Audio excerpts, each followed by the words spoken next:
ଆଜି ଆମେ ପଢ଼ିବା କ୍ଲାସ୍ 5 ଇଂଲିଶ ବହିର lesson 4 the frog and the crore.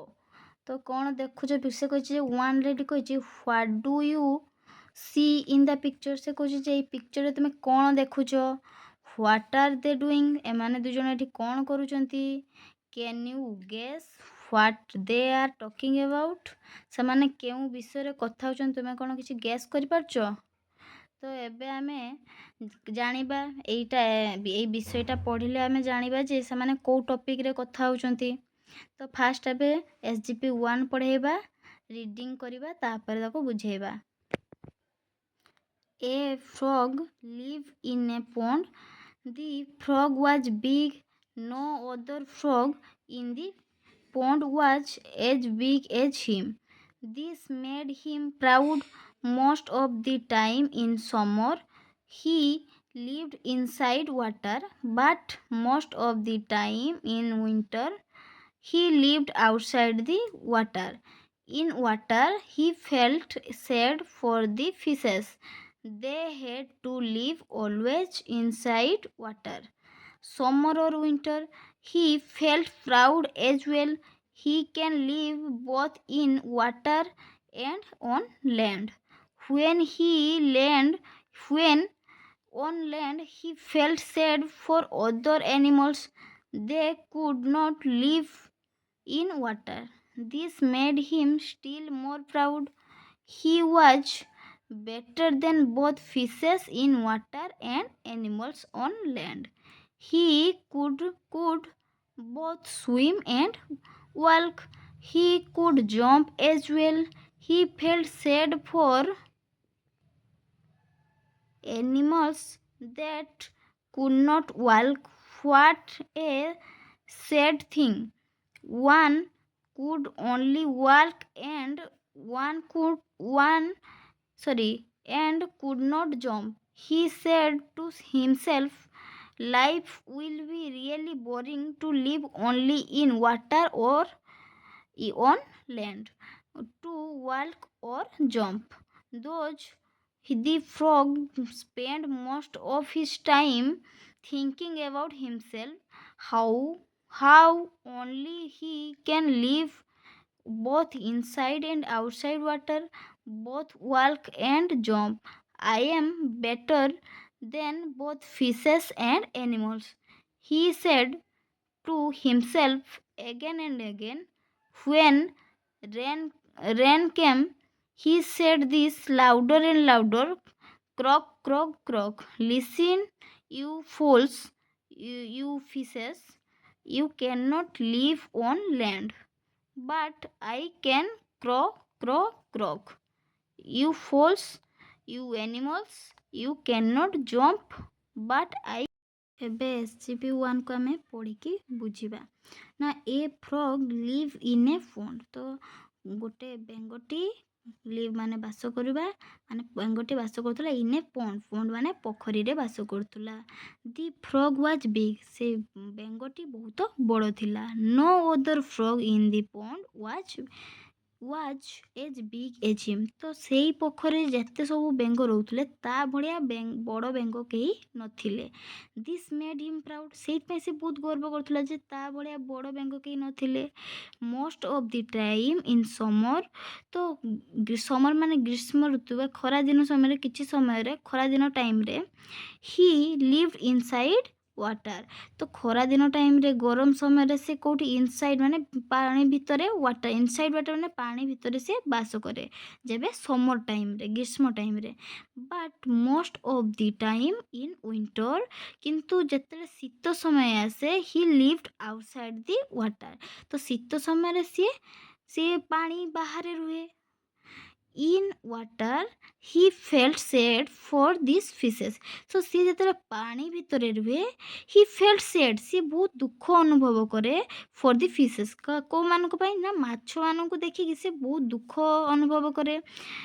De had to live always inside water, ସେ ମାଛମାନଙ୍କୁ ଦେଖି ଦୁଃଖ ଅନୁଭବ କରେ ଯେ ସେ ଭାବେ ଯେ ଏମାନେ ସବୁବେଳେ, ଅଲୱେଜ୍ ମାନେ ସବୁବେଳେ ସେଇ ଇନସାଇଡ୍ ୱାଟର ପାଣି ଭିତରେ ହିଁ ରହୁଛନ୍ତି।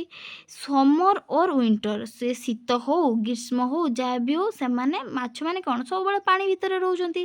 ହି ଫେଲ୍ଟ ପ୍ରାଉଡ୍ ଏଜ୍ ୱେଲ୍ ସିଏ ନିଜକୁ ବହୁତ ଗର୍ବ ଅନୁଭବ କଲା ଯେ ମୁଁ ପାଣି ଭିତରେ ବି ରହୁଛି ପାଣି ବାହାରେ ବି ରହୁଛି।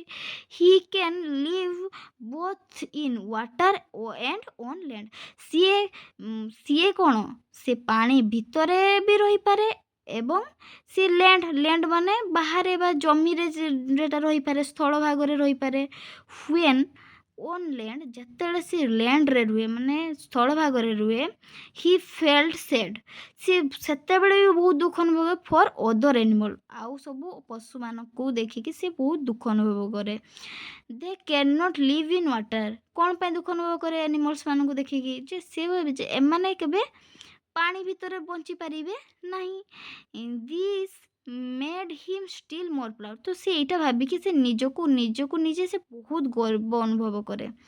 He was better then both phases in water ସେ କହୁଛି ଯେ ସିଏ ହେଉଛି ବେଟର୍ ଦେନ୍ ବୋଥ୍ ଫିସେସ୍ ସେ ଫିସେସ୍ ମାନେ ମାଛମାନଙ୍କ ଠାରୁ ବହୁତ ବେଟର୍ ମାନେ ବହୁତ ଭଲ ଆଣ୍ଡ ଏନିମଲ୍ ଅନ୍ ଲ୍ୟାଣ୍ଡ ଏବଂ ସ୍ଥଳ ଭାଗରେ ବା ଜମି ବା ଉପରେ ରହୁଥିବା ଯେଉଁ ପଶୁମାନଙ୍କୁ ଦେଖିକି ସେ ତାଙ୍କଠୁ ବି ବେଟର୍ ସେ ନିଜକୁ ଅନୁଭବ କରେ। କିଏ ବେଙ୍ଗ he could both swim and walk ସିଏ କହୁଛି ଯେ ସେ ବେଙ୍ଗ କ'ଣ ପାଣି ଭିତରେ ସ୍ୱିମ୍ ମାନେ ପହଁରି ବି ପାରେ ଏବଂ ୱାର୍କ ଏବଂ ଚାଲି ବି ପାରେ ସ୍ଥଳ ଭାଗରେ।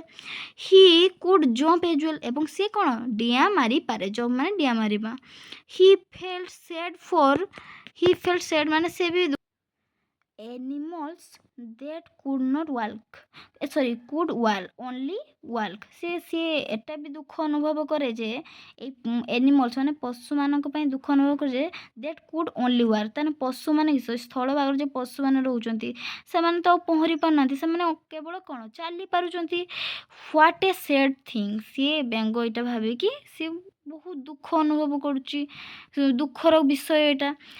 One could only work and could not jump ସେ କହୁଛି ଜଣେ କେବଳ ଚାଲିପାରୁଛି ଆଣ୍ଡ କୁଡ୍ ନଟ୍ ଜମ୍ପ ସେ ଡିଆଁ ମାରି ପାରୁନାହିଁ। ହି ସେଡ୍ ଟୁ ହିମସେଲ୍ଫ ସେ ଏଇଟା ନିଜକୁ କହୁଛି life will be really boring to live only in water or on land to walk or jump ସେ କହୁଛି ଲାଇଫ୍ଟା ନିହାତି ଭାବରେ ଗୋଟେ ବିରକ୍ତିକର ସତରେ ଗୋଟେ ବିରକ୍ତିକର ହେଇଯିବ ଯେତେବେଳେ ଖାଲି ଲିଭ୍ ଓନ୍ଲି କେବଳ ଜଣେ ପାଣିରେ ବାସ କରିବ ଏବଂ ସ୍ଥଳ ଭାଗରେ ଯିଏ ବାସ କରିବ ତା ଲାଇଫ୍ଟା ଗୋଟେ ବିରକ୍ତିକର ହେଇଯିବ। କେବଳ ପାଣିରେ ରହିଲେ ବି ବିରକ୍ତିକର ହେଇଯିବ ଆଉ କେବଳ ଲ୍ୟାଣ୍ଡ ମାନେ ଜମିରେ ରହିଲେ ବି ବିରକ୍ତିକର ହେଇଯିବ। ଟୁ ୱାଲ୍କ ଅର୍ ଜମ୍ପ ଏବଂ ଖାଲି ୱାଲ୍କ ଚାଲିଲେ ବି ବିରକ୍ତି ହେଇଯିବ ଜମ୍ପ କଲେ ବିରକ୍ତି ହେଇଯିବ ଯେଟା ଗୋଟେ କଲେ ସେ ନିହାତି ଉପରେ ବିରକ୍ତି ହେଇଯିବ। ଦୋଜ୍ ତେଣୁକରି the frog spend most of his time thinking about himself ସେ ଏଇସବୁ ଭାବିକି ତାର ସ୍ପେଣ୍ଡ ମାନେ ବିତେଇ ଦିଏ ମୋଷ୍ଟ ଅଫ୍ ଟାଇମ୍ ତାର ମାନେ ବହୁତ ସମୟ ସେ ଏଇଗୁଡ଼ାକ ଭାବିକି ବିତେଇ ଦିଏ ଯେ ସେମାନେ କେବଳ ଚାଲି ପାରୁଛନ୍ତି ସେମାନେ ପହଁରି ପାରୁନାହାନ୍ତି ମାଛ କେବଳ ପାଣି ଭିତରେ ରହିପାରୁଛି ଲ୍ୟାଣ୍ଡ ଉପରେ ରହିପାରୁନି ଏଇସବୁ ସେ ମନରେ ଭାବିକି ସେ ତାର ବହୁତ ସମୟ ଅତିବାହିତ କରିଦିଏ।